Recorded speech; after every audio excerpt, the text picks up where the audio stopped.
wanting just soul and innovation like so, choosing the fountain over a straw, electing ideas that soar with impracticality, idealism, and what might be known as vision, before that word became defeatism. Let's speak life today. For those of you listening, Aaron just cringed, but thank you for the poem, as always. I feel a little bit bad because I think these are getting worse, at least the ones that I write. So maybe next week can be your turn. It's my turn? Okay, sounds good. But speak life. I remember that was kind of your motto when we first met, when we were teenagers. Do you want to kind of elaborate what that means? Because I also think it's appropriate for Solacene.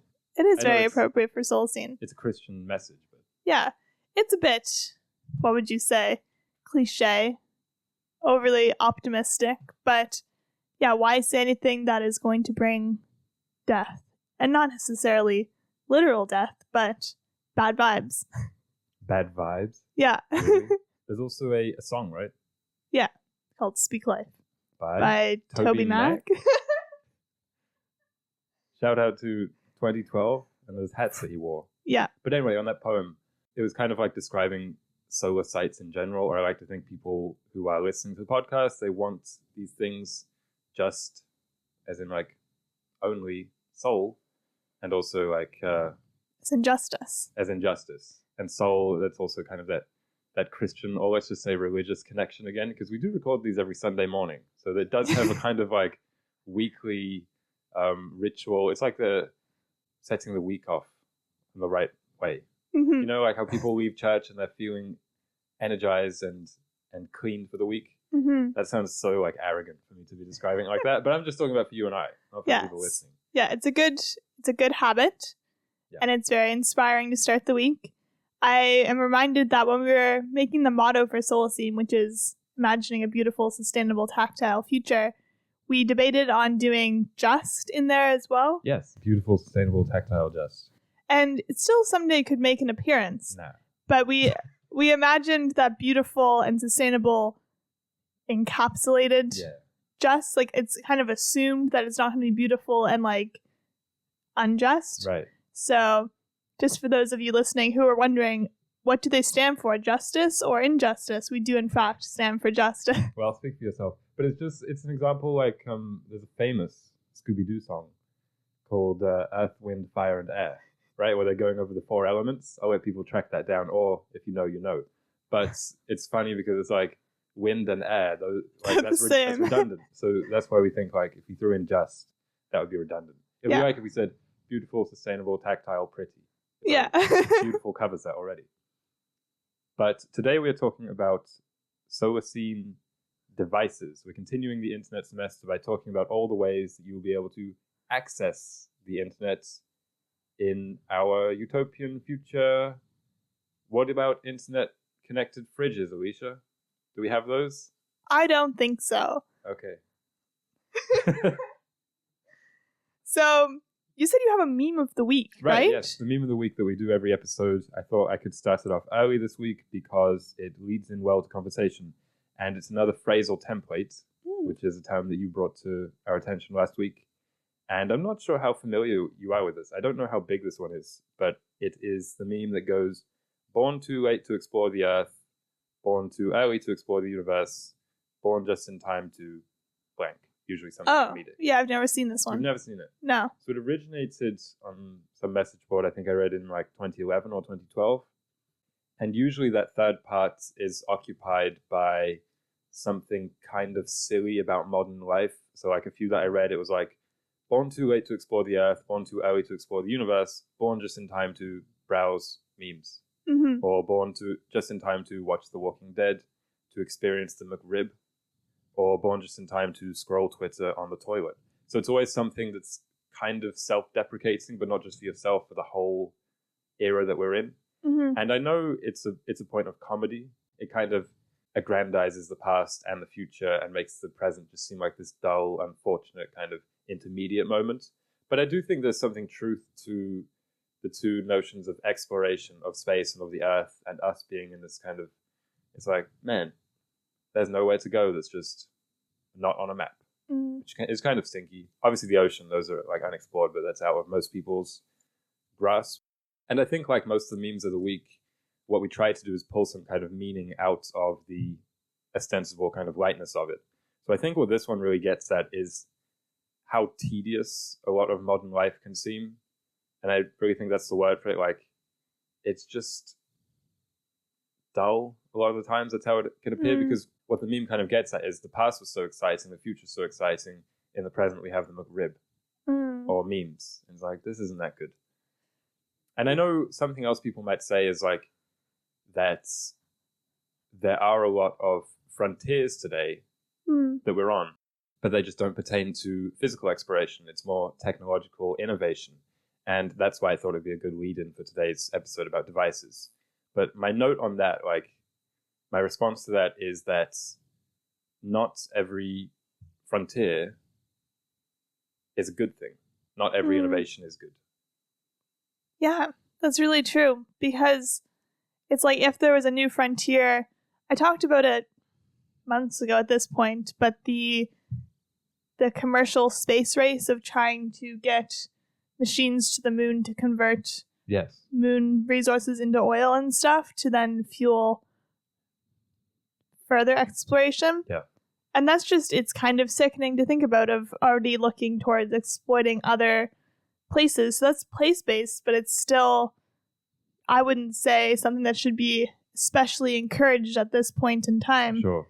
And it's similar for, I don't necessarily think exploring deeper into the AI stream is good for society. Right. I didn't want to get too kind of myopic about the topic of AI for this episode, just because I feel like we've covered it quite a lot before. Yeah, that's true. And also, like, I think it's quite easy to be very small time about that and think, but my job's going to be gone, but it's like, it might open new jobs and all this kind of thing. So I don't know the exact economic impacts of that in particular, but what this meme and just the general conversation going on about ChatGPT and the Neuralink idea of like physically linking your brain to the internet, maybe just making more formal or more universal a kind of synchronization that we all already have to an extent, is the idea of the myth of progress, which I had kind of mistakenly always, I don't know if I heard this in a class once or if I just invented it. I thought this was called progressivism, but that's something else. But anyway,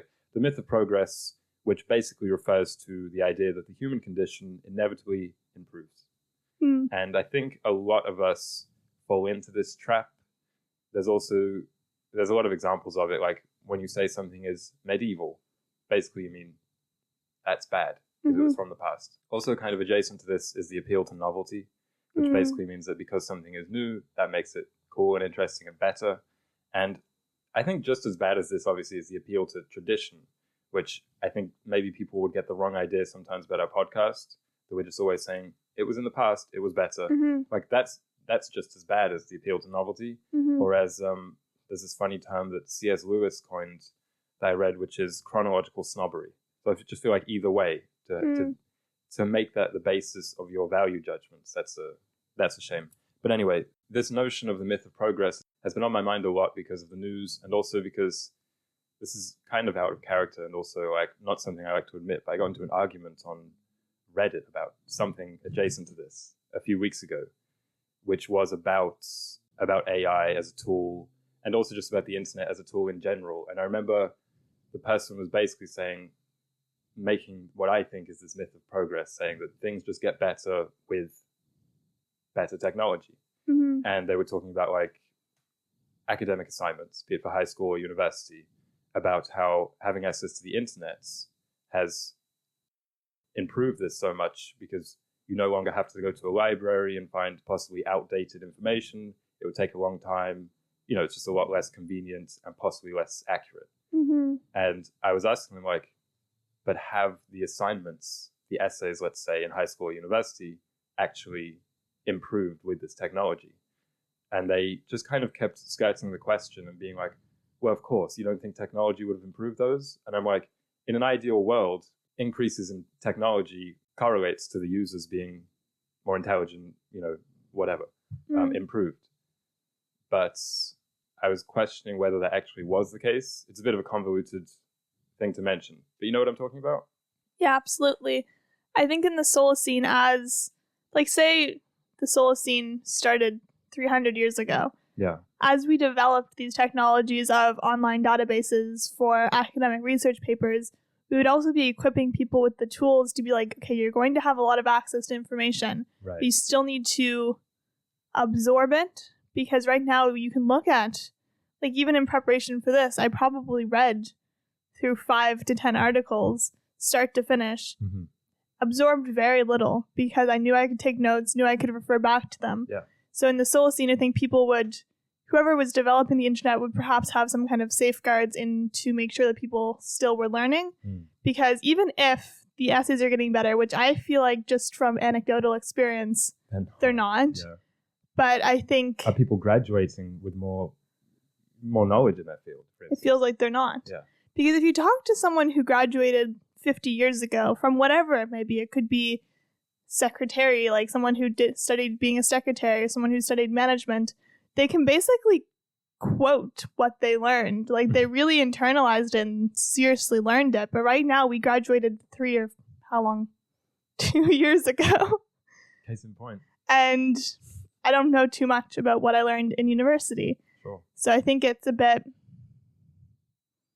Yeah, I think you are right in that argument. I'm always right. Yeah. But what I'm trying to get at is just like, innovation for the sake of innovation is not always good. There are some frontiers which are bad.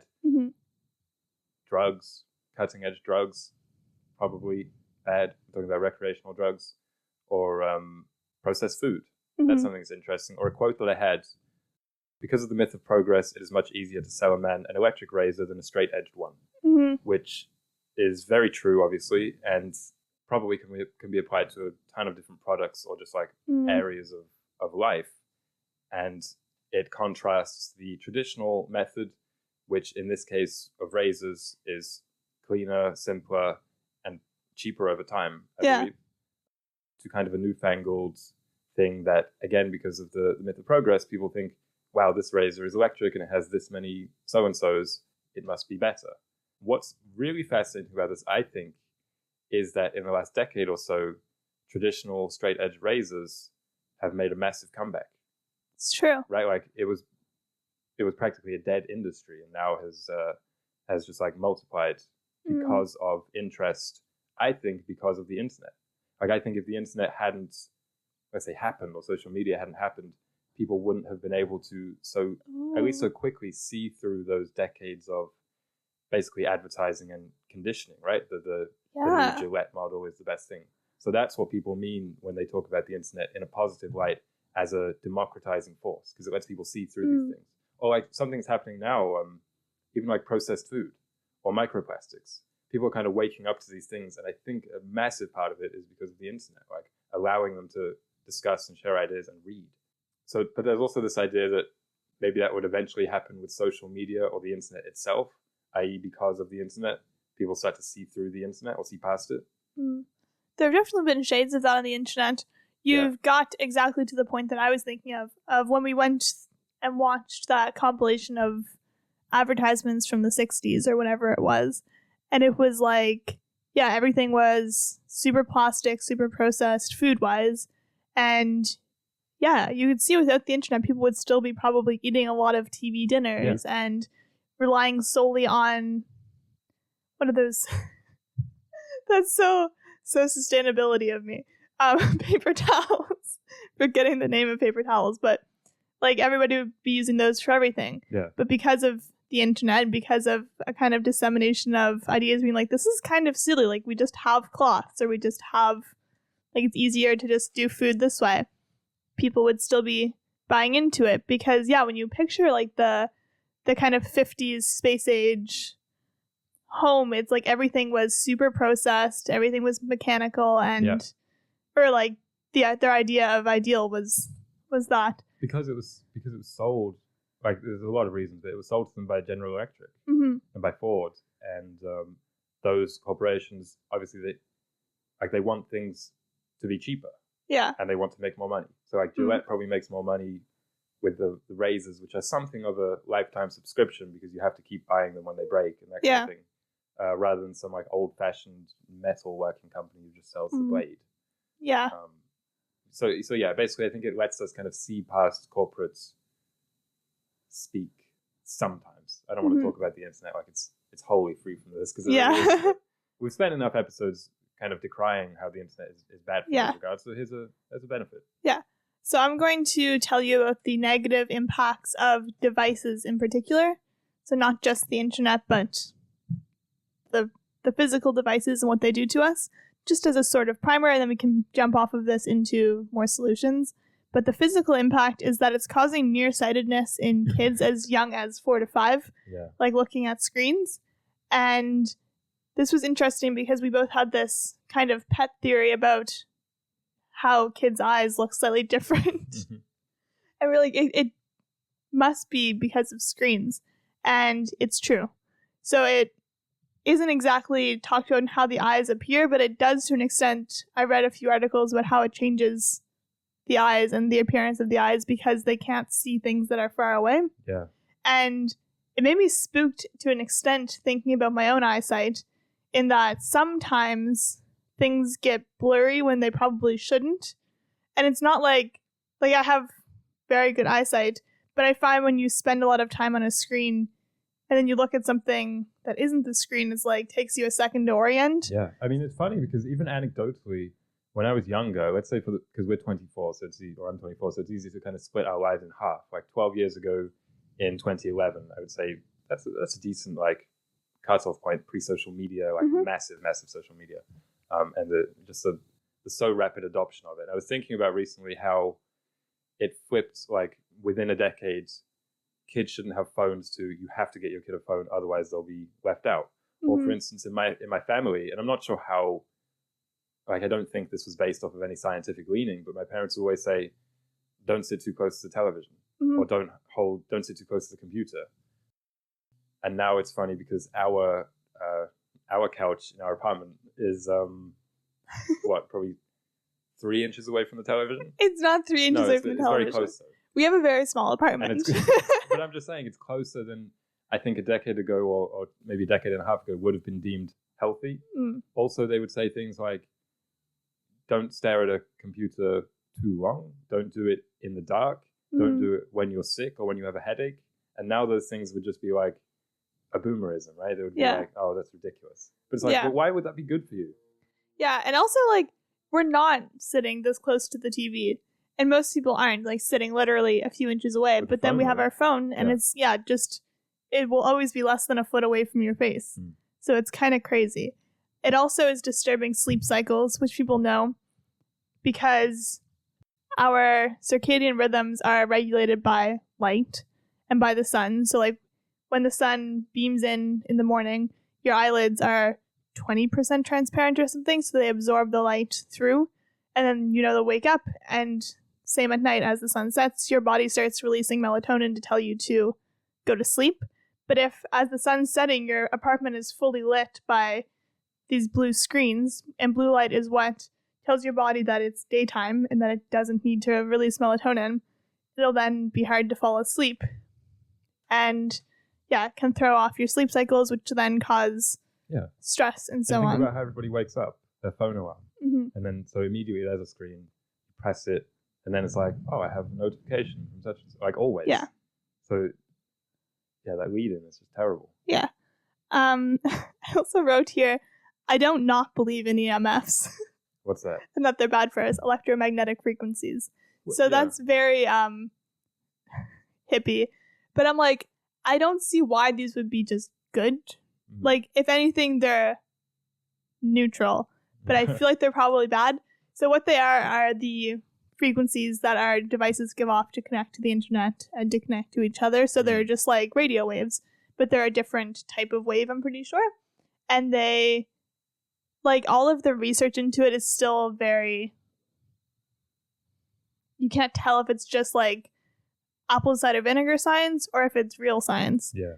I don't know how to just put it other than that, but it's like I don't see why being in a constant field of these small radiations would be good.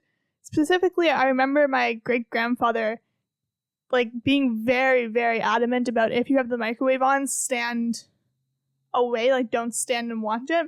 Because when you're a kid, you want to like watch the food go around, and it was really exciting. I still do. Yeah. But he was like, he would get upset, like as if you were doing something Right. dangerous, like standing in the street. So I'm like, I'm sure microwaves have improved since when they were originally invented, but still, it's like, I don't see why it would be good for our cells. But anyway, that's very hippie, but... Obviously, yeah, these things are more than a little bit tinfoil hat. Yeah. But it makes me raise the question, in going back to Christianity, as we do every Sunday, Pascal's wager, that's the name of it, right? Which is, I don't know whether all this is true, but, i.e. heaven, hell, believing, praying, all this, doing good, this kind of thing. Don't know whether there's any kind of real credibility to it, but it's best to act like there is, because then you get to go to heaven, and if there isn't, no harm done. Mm-hmm. It's a little bit like that it's like the Pascal's wager of EMFs, or I remember, 3 years ago, when coronavirus was happening, everyone was like, it's 5G, or a lot of people were saying, it's 5G waves. And it's like, probably not, but what's the actual harm if we think that it is? Yeah. Like, there's no harm done. Mm-hmm. If you stand away from the microwave, turn your phone off, keep it away from your sensitive areas, Yeah. Also, the placebo effect is very real with these things, because I've been listening to a lot of Maintenance Phase, which is about debunking health myths, basically, mainly diet myths. So that's why I used apple cider vinegar as an example. That was very interesting, that episode. If you're interested at all, I highly recommend. Yeah, it goes to the appeal to novelty, right? Novelty. Yeah, exactly. This new diet. Sounds good. Mm-hmm. But, okay, one more thing on EMFs, just because I'm like super curious about it. I think I'm sounding so conspiracy theory, but there are a few things that I'm a conspiracy theorist on, we'll say. But there was a study done on people sleeping in a EMF protected bed and then measuring their stress hormones, like over the 6-month period, I think. The sample size was very small, so that's why I don't think it's super legitimate. It was like 20 to 24 people, and said 20 out of 24 had lower cortisol and stuff sleeping in the EMF protected bed. And I'm like, either way, they were less stressed, even if it's not real. So it's interesting. Another negative impact, obviously, is posture and spinal health. Being on screens also promotes a sedentary lifestyle and bad eating habits, because we're eating not very mindfully, because there's something stimulating us while we're eating, and we're not just focused on the digestion, which starts in the mouth.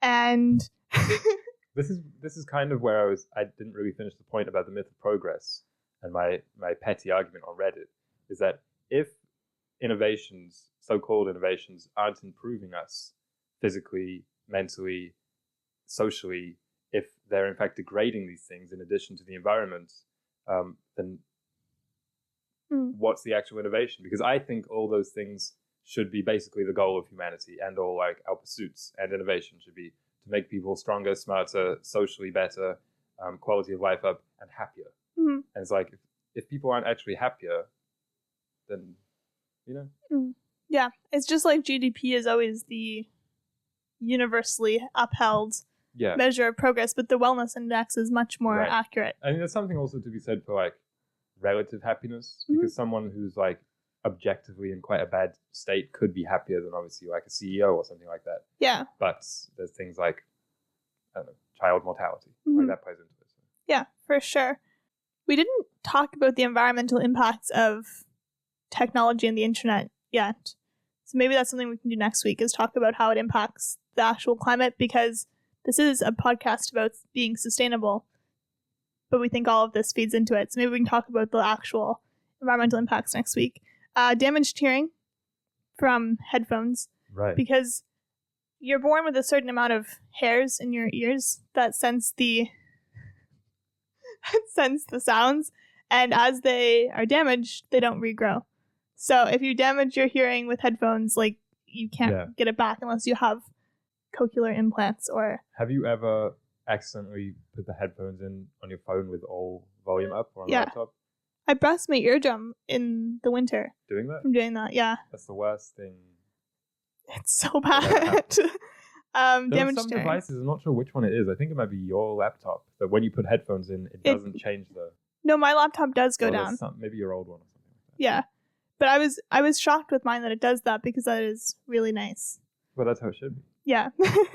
Okay, that was just the physical impacts. A quick touch on mental and social impacts of devices. Having a phone, like a cell phone, in the room when having a conversation with the person decreases the conversation quality. Like a large scale study was done on this. So you don't have to be on it. You don't have to be touching it. But if it's on the table, the quality goes down because there's this kind of hesitance of like, not that you're being recorded, but that the person's going to pick it up. I also think this is kind of a specific example, but so much of conversation is like, oh yeah, what was that thing? And then it's you trying to figure it out. We listen to a podcast. It's just a comedy podcast. But often there's two co-hosts, and one of whom will frequently try and use his phone, and the other one will to figure something out, or to reference something, or to just for a conversation topic. Mm-hmm. And the other will always be like, don't do that, because that ruins the fun of it, basically. Mm-hmm. Yeah, I have a friend who does that, and it's something that I definitely used to do, and all my friends used to do, but I think because you're the only other person I interact with on a daily basis, and you don't do it, it was really jarring, because we were out for pizza, and she was like, oh, just let me look. And, like, I'm not mad about it, because I do it as well, but it's funny going from being with you, who never does it, to someone else, and I'm like, oh, interesting. But it definitely, impacts the rhythm of the conversation. Obviously, all the mental health impacts of devices are widely documented and studied and known. Like, they just cause anxiety, depression, and feelings of isolation, loneliness. And I feel like one of those drug commercials. But yeah, so I'm not going to get too into the mental health because that could be a whole podcast in itself. Well, I've done a semester on it. It's also somewhat self-evident. You were saying to me this week that you were looking up like studies about internet use or device use and potential impact on like attention spans. Yeah. And that the language used in them was always just so hedging and so kind of, well, duh. Like it would be, the abstract would say something like, study found a tentative link between people who use their phone, 16 hours a day, and a decrease in attention span. Yeah. And it's like, why are we wasting money on this? We all know it. That's part of my problem with the science of technology. Because so much of it is just, it's behind the times. Yeah. It was, that study in particular was, there were 3 groups of people who were studied: high use, middle use, and low use. And the high use group was 17 and a half hours a day that they were on devices, and it said this correlates to bad health habits. And it reminds me of, again, on maintenance phase, they were talking about this diet pill that made you sleep like 16 hours a day or something. And it was like, well, you're gonna not have time to eat, like, if you're sleeping that much, so obviously you're gonna lose weight. And I feel like it's kind of the opposite with this. It's like, if you're not moving, like, obviously you're going to not exercise, because, like, when would you? Like, you're going to be sleeping those other few hours. But anyway, a couple more social impacts is that studies on in-person versus virtual communications said that if there's, like, an emergency or a problem that needs to be solved, the collisions of ideas via Zoom or via Skype are very ineffective because they're not, like, meaningful. Say we're trying to hash out an idea and I say something you disagree with, you're going to be like, no, that's horrible, like, da-da-da. Yeah. But via Zoom, your mic's muted. Like, there's no, like, it just feels like fake reactions. Time, fake conversation. A couple more things. It stunts imagination in kids, poor memory, obviously, and distraction. And, it alienates us from one another within your own household, let alone community at large. And the pros. You listen to Solacene as a pro. There's positives. Yeah. Watch us on YouTube. And if you're listening on Apple Podcasts or Spotify, leave a rating or review. Yeah. I mean, like, I'm not fully against the internet. I just think you need to greatly, greatly meter how you use it. I mean, the recommended use is 1 to 2 hours a day, but the average use is 7+. Right. So, think about how many jobs require it. Oh, I had an anecdote about that, actually. Okay. Because I was reading, there's a website about low-tech families, like, trying to reduce your family's internet usage, and it said, rank your devices, which I did, but I won't share it because it's kind of pointless, but, like, list every internet-connected device in your home, and then rank them based on, like, how necessary they are, and it's like, obviously, a home computer will be necessary, and it's not like having a home computer is bad. We're going to get to the computer room in a moment. But then it reminded me, because it was talking about families and trying to, like, promote cohesion in a world when we're so isolated from the the use of devices. But in high school, there was a switch where we started having to submit everything online. Yeah. But, like, my family didn't even have a laptop. Because, like, we had one, I remember we had a desktop, and we had laptops that they broke, and we were just like, we don't need them. The paperless classroom. And imagine, yeah. And they didn't give us devices. So it was just like, I was fortunate that we had, like, an iPad or something that I could kind of do things on via Google Docs. But it was like, not everybody has access. Yeah, and still only 89% of families in the US have computers. Yeah. And that's like families, like people with kids. So it's like, it's just kind of taken for granted that everybody has a device. And I remember even my cousin when he was in grade 5, and he's a year older than me. So that would have been, what year, 2010 or so. It was like all of a sudden overnight, it was, the paperless classroom. And they had to go out and buy devices or else they would just not be able to do their work. Restaurants with QR code menus. Yeah. And some of them don't have backup paper menus. Yeah, so we always ask. We're like, do you have your paper one? And they're like, no. It's like, so what am I supposed to do if I don't have my phone on me? I just think this is all just so unnecessary. And I'm not against computers in schools. I think there should be computer rooms. It shouldn't just be in the classroom because, again, with that study of the phone being in the room, decreasing the conversation quality, I think do you remember they'd have that line of like 4 or 5 computers in a classroom? Yeah. I feel like even just the mental, you're listening to the teacher talk, but you're thinking, I can just Google that. So you're not absorbing it. So I think having a classroom that kind of facilitates memory and facilitates creativity is really important.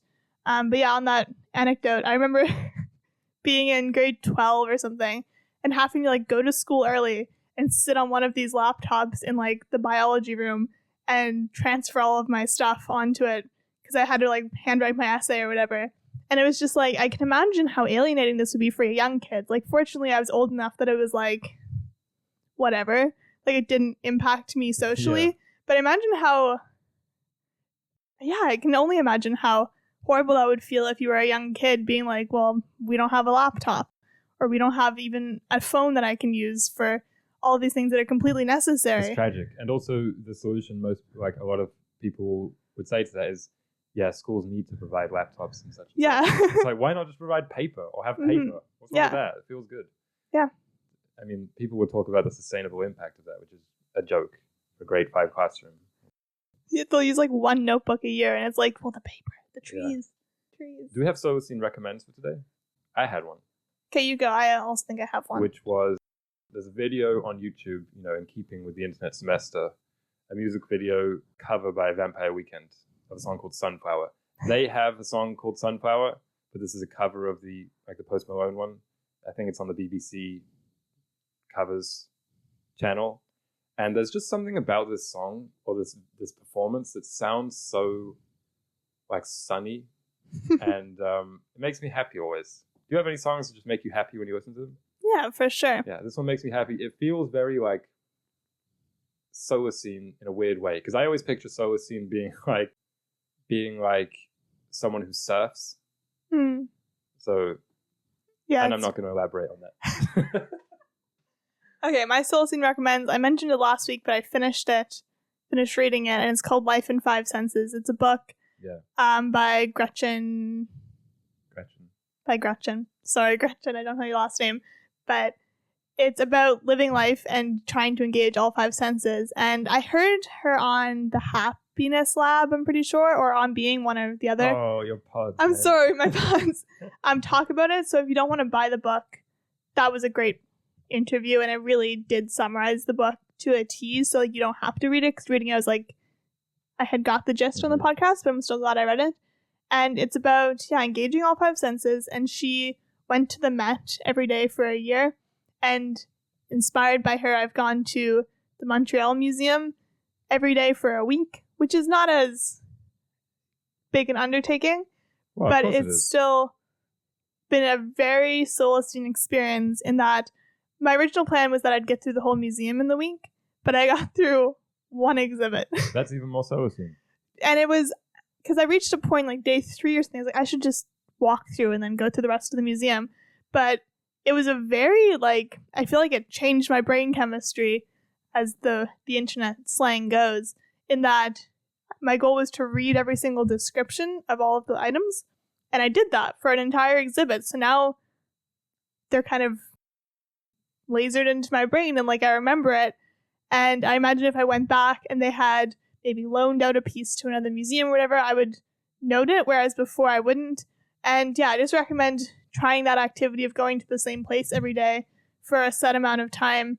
It was very cool. We're going to go today for the final day. And yeah, read that book or listen to the podcast about it. It's really great. When you said you had a Solacene recommends, I worried you were about to say Clambake. Clambake was a good movie, I'll admit.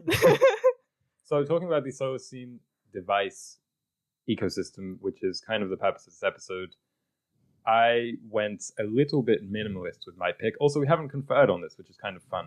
And also our visions might not align 100%. But obviously my preface is that this is very simplified and everybody in the Solacene as today will have different needs. So for instance, if you are like an artist or a graphic designer, you're probably going to want, if not need, a drawing tablet. Yeah. Right? And internet connected, something like that. So, but this is just like the average person, or let's just say myself. So here's what I have. It's 3 things, 3 different devices. In the home? Just period. In one's life. This is all. Okay. Nothing else. No internet connected toasters, fridges, cars, nothing.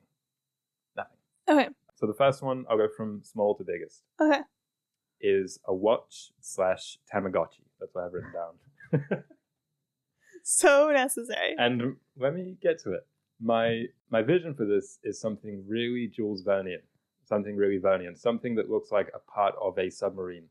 Something that has a lot of buttons and like whirring and beeps and boops and bops. Something that is just embodiment of tactile. There's some phone, I think it's like, I don't know if it's a real product or just a Kickstarter or a concept that has like, it's a smartphone, but it also like requires different, like you pull different things and has little levers that you have to interact with to operate it. Have you seen that? I've heard of it, yeah. So something like that. Lots of buttons, lots of whirring, beeps and boops.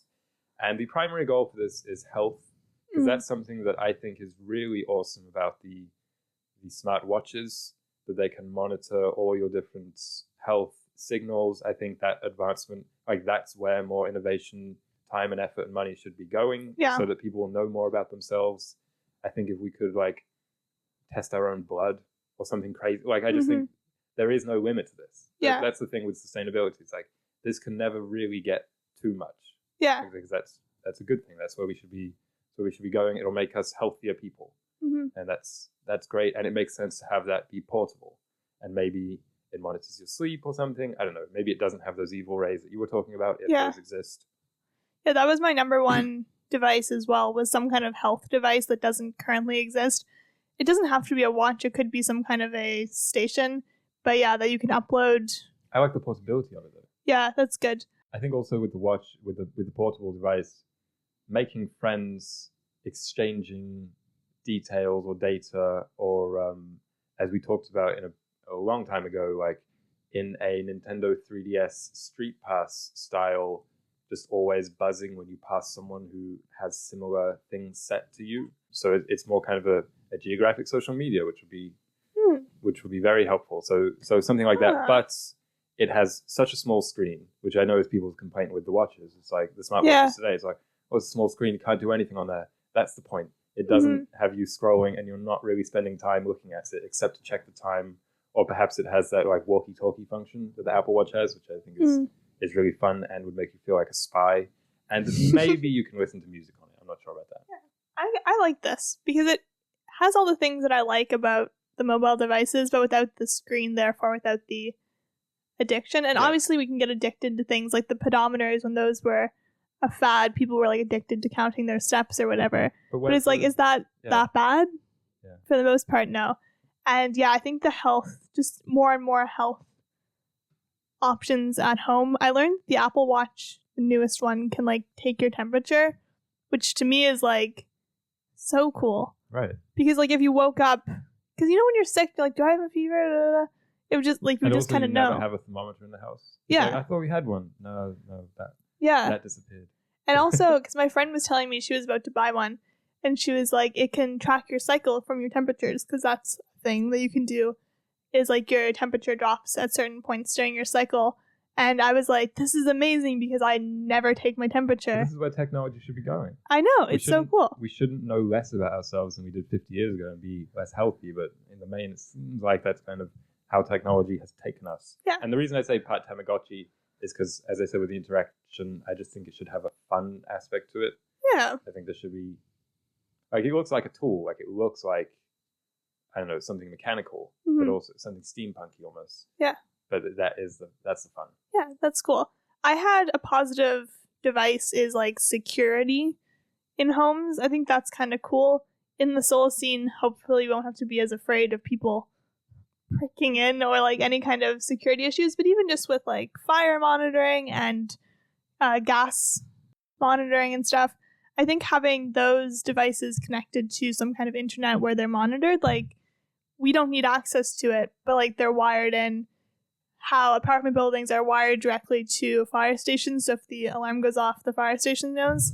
I don't hate that. But think about how often our alarm goes off. But it doesn't need to be like that way, because it doesn't set off the whole building alarm, but there is an option to. Yeah.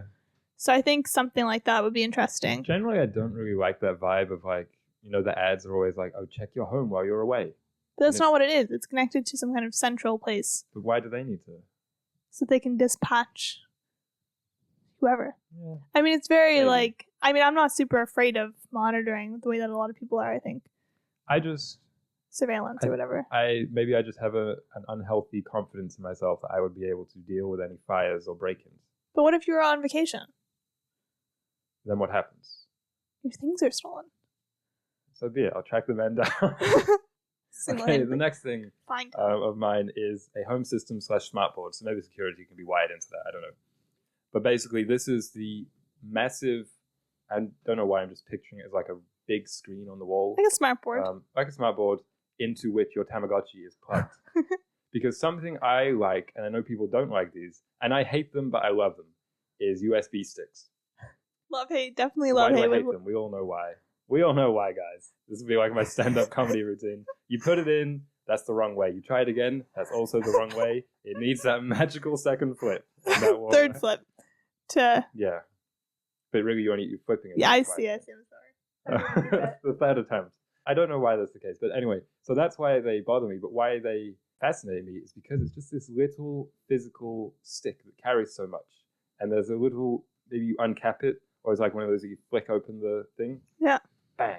Stick it in. It's like it's just sucking all the juicy data from whatever you want. But something like, so the Tamagotchi goes in there, and maybe it can have like this cool kind of loading sound effect. Well, this is why I say Tamagotchi. Maybe the watch has a small face, and you slowly see the face appear on the television screen. Yeah.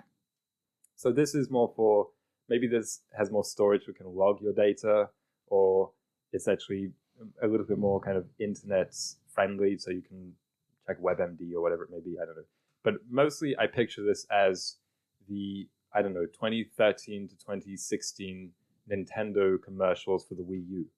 Where it's just a white room that looks almost laboratory-like, but it's in fact the living room. It's so clean, and it's the mother with a yoga mat like in front of the screen, or she's like FaceTiming her friend, and there's a dog on the screen, and they're all like laughing about it, like that. So FaceTiming, streaming, gaming on your Wii U, which will be present in the Solacene also. Basically, it's all in one. And my main point with this is that this is what I have replacing the computer and the laptop in my Solacene ecosystem, because you can have a detached mouse and keyboard. So for instance, something that I do often on a computer is type writing or emails or whatever it may be. So you can do that, but it's just on the wall. So the thing with this is there's no privacy. That was kind of my main point of it. And I think that's cool. Yeah, it also forced you to have the correct posture, because you can't curl up on the couch with it or in bed. You can't be like Googling clown food or something that you wouldn't want other people to see.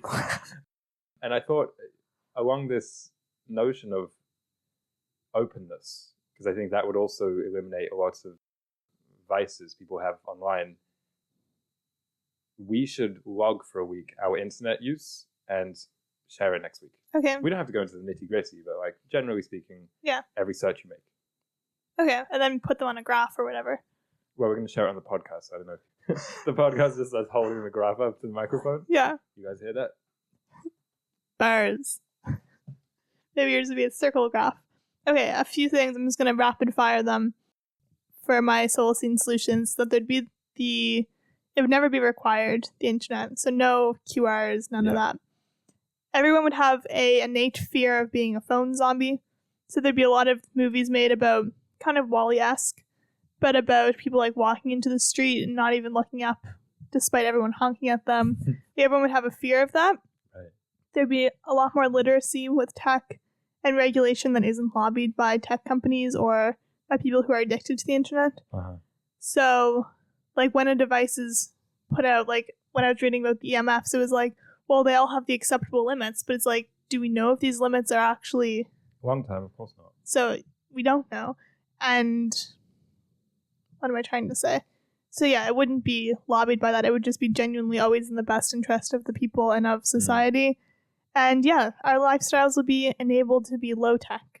So we would just have radios and just have these options that aren't necessarily requiring phones. Yeah. Whereas now it's like impossible to even find those things for the most part. Yeah. This is why I think if we do an internet log, it will be somewhat enlightening because obviously there's all the leisure stuff. There's the clown feet and there's the vampire weekend videos. Also, we'll see like, oh, I needed to do this thing for my bank or for the government or for taxes. It's like, and that sucked, but you had to do it. Yeah, it's true. The final Solacene solution, and then before we leave, I want to do some practical tips just for fun, is the tech library, which we've been dreaming up for years. Of course. And it's kind of like an arcade, kind of like a library, but you go there, perhaps you need to do research for a project, and you don't want to have to flip through the books that are outdated. You can go and like access the internet where all of these things are stored. And obviously it has a huge potential, because I picture like a casino being addictive, but they would have to be... They'd have to be designed in a way that facilitates you to get out, kind of the way that stores are. Yeah, I mean, the SOA sites, they'll be a lot more woke to these. And like you said, they won't want to be there like gamblers do. All I wrote beside this one was go to town. Yeah. It's kind of a double entendre. Go to town as in, have fun, but also you're physically having to go to town. So that's kind of the nice you're going to get hungry. What you just said about the phone zombies, don't be a phone zombie. It would be really funny or fun if we made a like black and white, old school, US government style little propaganda film that could play in elementary schools about like don't be a phone zombie, akin to like Reefer Madness, the anti-drug stuff. I think something like that would be really fun. I can see you're not on board with that. No, I'm just trying to think of an acronym like MAD, but it'd be... I think don't be a phone zombie is good. Yeah, okay. And that guy with the voice in the background. Yeah. That also throws me back to all the propaganda videos you watched in middle school. Just having a flashback. But my practical tips: practice good device posture. So if you're on your phone, hold it up. Be 80 years old. Yeah. Do that because it's better for your spine. And you'll find also that you don't like doing that, so you'll put the phone away. Yeah. Turn it to black and white. Limits. Say no to things. So like if you're at the restaurant, they're like, well, you need your phone. Be like, no. Like I don't have one, or no, I will not. Just say no. Go places without it. Yeah. Have no internet days. Have days where you leave your devices at home in a pile. Let them rot. Because I think it would make you look at them and be like, oh, what am I? Anyway, delete apps. Because you don't have apps. Or you at least didn't have any apps. Yeah, I have... Well, what do you mean? Do you have apps? There's several that you can't delete on Apple. Yeah, but you don't have like Instagram or anything like that. The apps that I have added. Apple Music Classical. I said recently I traded in the regular Apple Music for that. I have an app called Quizlet, which is like flashcards, which I mean, I know that's not a Solacene thing because having flashcards would be a Solacene thing, but just like for practicality. Yeah. Yeah, actually even that sounds very un-Solacene. But so I have Quizlets. Oh, and I have one that I need for work, but that's it. Yeah, so delete apps. Just try deleting some.